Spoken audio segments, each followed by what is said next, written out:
People come from all walks of life. They all have lives they lead. Any and all are welcome here to come and chat with me. Hello, everyone. Welcome to another episode of Small Talk. I think today you're going to find it really interesting.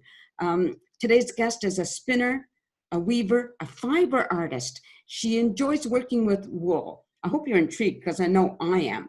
Ladies and gentlemen, it's time to meet Michele Franklin. Hey, Michele. Hi, Nancy. Great Welcome. to be here. Yeah, welcome to the show. Thank you. So I want to know, because your bio said that you enjoy working with wool. When did this come about? I've been working with wool for over 20 years. So, and spinning and weaving, I guess, for 6 or 7 years. Okay, so where do you get your wool? I get all my wool from the farmers in the Fraser Valley in BC, Alberta, and sometimes as far as, Saskatchewan, depending on, when the wool is available, where the wool is available. So what does it look like when you get it? Because it's not, you spin it, right? You spin it yourself? I spin it myself. So sometimes when I go to the valley, Fraser Valley, I'll find some farmers there. They'll have a certain type of sheep, and I'll buy it from them. Other than that, it's dirty. It's full of poop. It needs to be cleaned, Right. and carded and cleaned again sometimes. It's pretty dirty. Now, I've seen somebody spinning, but only on television. So I've seen them they've got the wool and they're twisting it, right? They're Yes. pulling it and twisting it. And I'm always amazed how that stays together and becomes like yarn or whatever you're going to use it for. Well, what happens is that wool has barbs on it, okay? And when you actually comb it, Yes. or card it, as we put it, after it's cleaned and dried, you card it, and the barbs connect together, and so Oh. they're nice and they hook onto each other, let's say. Right. And so when you're spinning it, they actually tighten up and hook on more together. Okay. So it stays together. And then of course you ply it. You can ply it 2 times or you can ply it 3 times. That means you take 2 different spinnings and you ply them together to make a yarn, like you say when you buy in the store. Oh, like a 4-ply yarn or a 3-ply yarn? Or 2-ply yarn, right? Yeah, right. Exactly. So now, what do you weave? Are you using? I weave anything. Sometimes I'll just have an array of colors. Like over the winter time, I'll just spin and spin and spin. Right. And depending on, and then I go, okay, I think it's time to weave. I've got lots of spinning here, lots of yarn here. So I look at my colors and I see what I have and see what goes together. And then I weave, and I can weave in a continuous, a long yardage. I can sometimes do 12 yards, Right. depending how I feel. If I'm just doing a scarf, then I only do 3 yards or something like that. Okay. But it all depends on what I want to do. And so Right. a lot of times I make pillowcases, or I'll make a, baby's blanket or a shawl. And It just there are varies. various different types of looms out there. Right. And, depending on the size of the loom is depending on the size of your project. Right. Okay. So, what is a fiber artist? Because I've never heard that term before. Well, basically, you'll see people that work with paper, or they work with wood, a woodworker. Mm-hmm. A fiber artist just works with fiber. That's it. So what And kind that's all I do is I work with fiber. So what kind No of other mediums. Sorry. Yeah. So what kind of things do you make with fiber? Well, right now at the Hope Gallery, I have pillowcases, like cushions, Okay. and pillows down at there. and I've got a shawl down there as well. And with my, like, I don't like waste, so I have sometimes little pieces. I'll make little purses. I'll make iPad cases, anything that your imagination that you could see in a store, I can make. Oh, that's really You good. know? Yeah. And now I know you make pillows, and you said that and duvets made with Canadian wool. They must be Yes. so nice, really Oh, nice. they are fantastic. Wool is one of the most wondrous fibers in the world. If it was discovered in this day and age, it would be one of the 7 wonders, one of the 8 wonders, I guess, of the world. Right. Because it has no dust mites in it. It doesn't carry dust mites. Wool has the same properties as hair, and on our hair we have scales, and wool does too. Okay. And so what happens is that the dust mites don't like the environment of the scales, so they don't go into wool. So when you're sleeping with wool, you don't have the dust mites. So it's better than any other fiber or non-fiber or down, down that carries dust mites. Right. But also wool does not harbor moisture.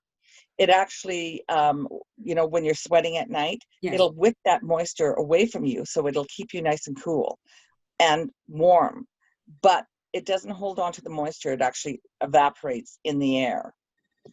Wool is amazing.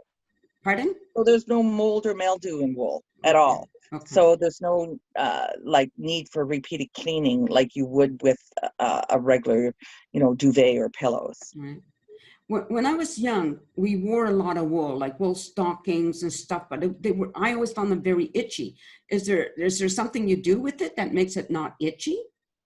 Okay, so this happens a lot, and I get people telling me this a lot, and I'm saying there are different types of sheep, and these sheep are bred for different reasons. Some are meat sheeps, some are fiber sheeps that are bred for the wool.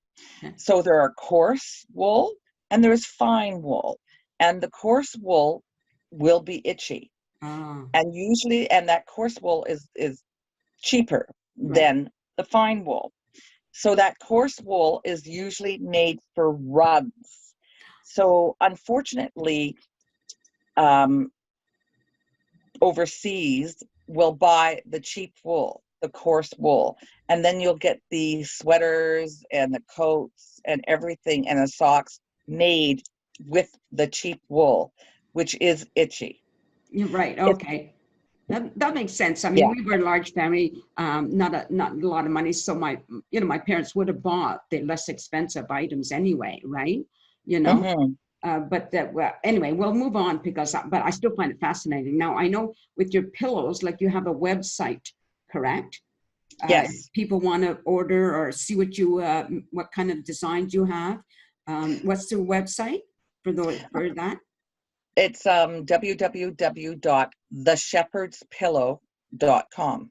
Shepherdspillow.com. Okay. Yeah. And I'll make sure that gets shown when this airs. Okay. Sure. Now, you said in your bio, you've sold them all over the world. Yes. That's fascinating to me. Can you tell me some of the places that you've sold them?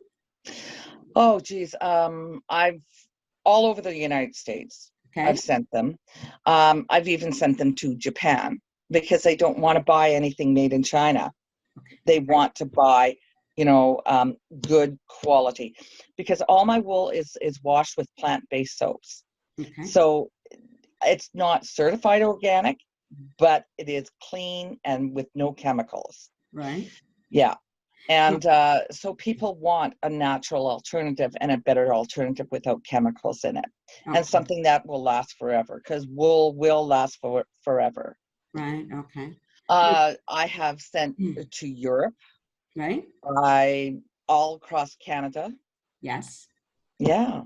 Now, I know, I'm sorry, I keep interrupting you. I know also that you make hats. So tell me about your hats. I use recycled furs, like old fur coats, and recycled leathers, old fur leathers, fur coats and leather coats. And so I turn them into to hats. And I've sold those all over the world as well. I've had some of my hats in, I've had 4 hats in the Historical Society of New York Museum, Nice. Yeah. 4 hats in a Mongolian exhibit in California, Wow. 2 hats that were in the Buxom Museum in England, and 1 hat at the Asian Institute in Toronto. Oh my And gosh. also, yeah, and also I've had my hats have been in 2 music videos, uh, Nice. 2 different documentaries on Viking kings, and 1 commercial. Oh, that's so cool. Now, if somebody wanted the hats, is that the same website as your pillows? No, it's not. It's under intriguingdesigns.net, and then it'll take you to my Etsy site, or they can contact me directly, and I will give them off the shepherd's pillow. Okay, great. And now I know you've gone something totally different. You also now have an Airbnb. Oh my gosh, yes. Well, with this COVID thing and everything was so, closed down, all my shows had closed down, every single one of them, all the markets, everything was gone. So I had this cabin down by the river because I live on the Fraser River. And my cabin was built 17 years ago by my husband just before he died. Okay. And so I decided this year, because I said to myself, I want to do a B&B for the last 5 years. And so this year I had decided, well, I'm going to renovate it, fix it up, and do it a B&B. So I started, it's all finished, and I've been booking since August 26th, Right. and I've been booked straight since. Oh my goodness. Now, did you do the renovations yourself? Because I know you're very, very handy. Thank you. I'm not a woodworker, but I did have somebody help me do a lot of the heavy stuff and a lot of the intricate stuff. But I did a lot of the woodworking, like the trim and the flooring and the walls and such myself. I did do it. So what's the website for your cottage, your Airbnb? I don't have a website, but it's on Facebook, and it's Magnolia Cottage on the Fraser River. Right. Or people can contact you right on Facebook and get all of the websites and stuff, right? Absolutely, yes. Okay. Yeah, Magnolia Cottage, because I have this huge 21-year-old magnolia tree in my yard, and people can see it from the highway when they're driving by. It's just huge. And I've had people like gardeners and such say that is such an amazing, beautiful tree, nice and straight, just shoots up beautifully, and beautiful pink and white flowers. Lovely, lovely. So do you have any other projects in mind that we haven't talked about? Because I know like most artists or most creative people always have these thousands ideas going around in their head of what they're going to do next, or, are you like I've always got something in my head. Mm. So I'm looking at making making a long coat that is all hand spun design on it. So it'll be a wool coat, a felted wool coat, but it'll have wool, hand spun wool, and it'll be very creative. I mean, that's been in the back of my mind for years. Right. And so I know I should have started it a long time ago during COVID, but of course the B&B took up my time. So I might start it this winter. Right. Well, that's really great. Is there anything else you want to add before we? No, just that wool is the most fantastic fiber, and it's great to sleep with. It'll help you sleep wonderfully. You'll have a better sleep, wake up feeling much more refreshed than all the chemicals and everything that's in other pillows, and all the dust mites and all the nasty stuff that comes out of other pillows and duvets. Wool is amazing.